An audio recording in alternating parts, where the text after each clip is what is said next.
Jacques Fontaine, bonjour. Bonjour. Vous venez de publier chez Pierre-Guillaume Deroux 18 propositions pour tout changer, la franc-maçonnerie française.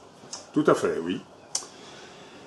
Alors, j'ai cru comprendre que votre ouvrage propose d'évoluer de la franc-maçonnerie spéculative à la franc-maçonnerie libérative. Est-ce que vous pouvez nous en dire un peu plus sur le libérative ? Oui, effectivement, libérative, franc-maçonnerie libérative, qu'est-ce que cela veut dire ? En fait, ce néologisme, je l'ai créé dans la mesure où il recouvre trois sens, trois significations, libératoire, libérateur et libertaire. En effet, il m'apparaît qu'après avoir été opérative puis spéculative depuis 1877, date du convent du Grand Orient de France, où on a supprimé l'obligation de faire référence au grand architecte de l'univers. Depuis cette période-là, on peut dire que la liberté absolue de conscience, tant sur le plan individuel que sur le plan de la liberté d'opinion, c'est-à-dire au plan collectif, devient la marque de la franc-maçonnerie. Alors libérative, donc libératrice, libératoire et également libertaire dans la mesure où, quand on cherche véritablement le message profond de la maçonnerie, on est étonné de son positionnement qui est effectivement libertaire, c'est-à-dire avec quasiment la possibilité de remettre en question beaucoup de nos convictions et de nos certitudes. Alors, dans votre ouvrage, vous proposez de rapprocher loge sociétale et loge symbolique via l'atelier mensuel. Comment ça fonctionne ? Loge sociétale et loge symbolique. En effet, on s'aperçoit qu'aujourd'hui, encore, mais de moins en moins, on fait des différences selon les obédiences plutôt que selon les rites, entre les loges qui se préoccupent de problèmes sociétaux et les loges qui semblent tourner et qui sont tournées vers plus l'initiatique et la spiritualité. Je crois, moi, qu'en fait, le génie de la franc-maçonnerie, et je n'innove pas d'ailleurs, beaucoup d'auteurs l'ont dit avant moi, beaucoup de frères et de sœurs l'ont dit avant moi, c'est une spiritualité pour agir. Je m'explique. Spiritualité qui est développée dans la loge et pour agir qui est développée dans un autre endroit dont on aura peut-être l'occasion de parler, que j'appelle les tenues de comité. Voilà, l'atelier mensuel, c'est une tenue de comité. Nous en dirons quelques mots tout à l'heure, si vous le voulez bien. Vous rapprochez dans votre ouvrage les âges de la vie des âges des initiés. Et je me demandais si on ne frisait pas un petit peu l'approche psychanalytique et avec des mots comme psychagogie. J'aimerais que vous nous en disiez plus. Oui, tout à fait, vous avez raison.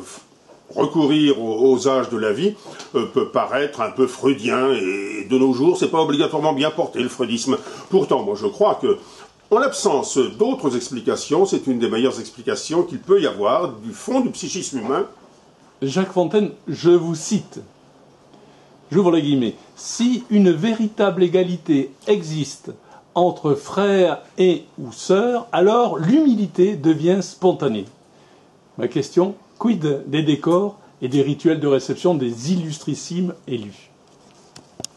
J'aimerais d'abord partir de cette humilité que je cite et que vous venez de lire dans cette phrase. Humilité, pourquoi entre frères et sœurs ? Je pense qu'il y a plusieurs façons de travailler. Qu'aucune n'est meilleure, elles sont toutes différentes, la mixité et la non-mixité. Mais pourquoi humilité quand nous sommes dans une loge mixte ? Parce que pour les sœurs, je crois que travailler dans une loge où il y a des hommes, c'est une sorte de pari. Tandis que pour les frères, travailler dans une loge où il y a des sœurs, c'est une sorte de défi. C'est-à-dire qu'on demande à chacun de faire un pas vers l'autre, vers sa différence. Et c'est cette différence qui me paraît essentielle et qui demande qu'il y ait une certaine humilité, effectivement. J'en arrive maintenant à ce que vous dites à propos des décors. S'il y a une nécessité dans la bande humaine, dans la bande des humanimaux, comme disait mon maître Daniel Béréziac, s'il y a une nécessité à avoir du pouvoir et à structurer ce pouvoir, c'est en même temps un grand risque. C'est un risque parce que les personnes qui ont le pouvoir ont tendance à confondre leurs fonctions avec ce qu'elles sont. Et qu'est-ce que ça donne ? Ça donne des décors. Ça donne des décors dans tous les rouages de la société, mais notamment, et là je le regrette, dans la franc-maçonnerie. Et j'avoue, même si je dois pas bien me faire voir, que je trouve détestable le port de décors brodés, les pampilles qui sonnent et les cordons chamarrés. Votre ouvrage parle de spiritualité pour agir. Ma question, quels devraient être les thèmes à traiter en maçonnerie pour justement développer cette spiritualité ? Aujourd'hui, une partie de la franc-maçonnerie s'est développée la voie spirituelle, la quête initiatique dans ces ateliers. Une autre partie de la franc-maçonnerie, c'est pouvoir se préparer à s'engager dans le monde profane.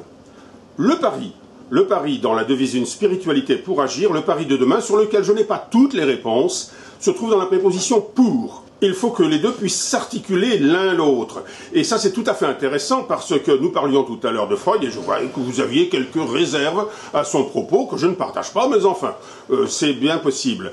Eh bien, ce Freud a eu l'intuition géniale de voir que ce qui était de l'ordre de l'auto-observation, c'est-à-dire le début de la quête spirituelle, était profondément articulé, selon lui, à l'altruisme et à la capacité de servir à l'extérieur. Or, ce qui est extraordinaire, c'est que les neurosciences, il y a 10 ans, ont vérifié ceci, et que les aires du cerveau qui sont centrées sur l'auto-observation sont juste à côté des aires du cerveau qui sont centrées sur l'altruisme. Question philosophique. La franc-maçonnerie en 2015 peut-elle encore avoir foi dans le progrès? Dans votre question passionnante, il y a deux choses, avoir foi et dans le progrès. Je commence par le progrès. Le progrès était un des points fondamentaux de la philosophie des Lumières.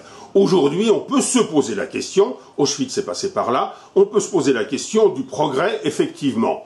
Maintenant, avoir la foi, je le crois. À la foi, puisque la voie maçonnique permet d'avoir une certaine foi dans une finalité et un sens de la vie. Et ça, la franc-maçonnerie est capable de nous donner à travers la fraternité. La fraternité est ce que l'on appelle, ce que les psychologues modernes appellent une transcendance de soi. Et qu'il n'est pas besoin de faire référence à une transcendance totalement extérieure pour pouvoir avoir un sens profond dans sa vie et aller dans ce sens. Il suffirait, avec des guillemets, d'être le plus fraternel possible. C'est la pierre de fondation, c'est la pierre de base du temple intérieur et du temple extérieur. Une question que vous posez dans l'ouvrage, peut-on conduire les travaux maçonniques, peut-on conduire des tenues sans formation? Et j'aimerais que vous nous parliez un petit peu des pistes proposées dans votre ouvrage. Actuellement, comment une tenue est-elle conduite? C'est-à-dire sur le plan individuel, en relation interindividuelle entre le vénérable, les surveillants et les frères et les sœurs, d'une part, et dans sa dimension collective. Eh bien, on se repose sur le rite. On se repose totalement sur le rite. Mais ce rite, sur lequel je ne touche pas, c'est pour tout changer, mais je ne change pas le rite, je le pense qu'il faut qu'il reste dans ses différentes acceptions, qu'elles soient françaises, écossaises ou autres encore.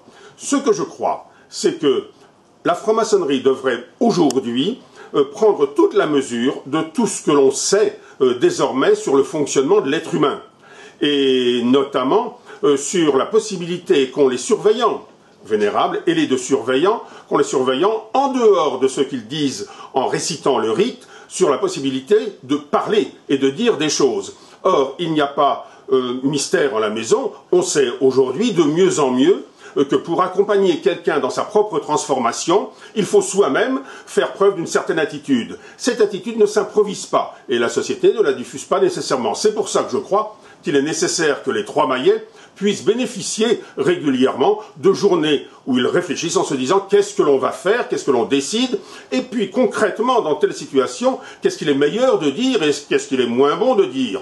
C'est ce que j'appelle l'atelier des trois maillets que j'annonce dans ce livre et qui maintenant est une réalité. Voilà, c'était la franc-maçonnerie de Jacques Fontaine, 18 propositions pour tout changer.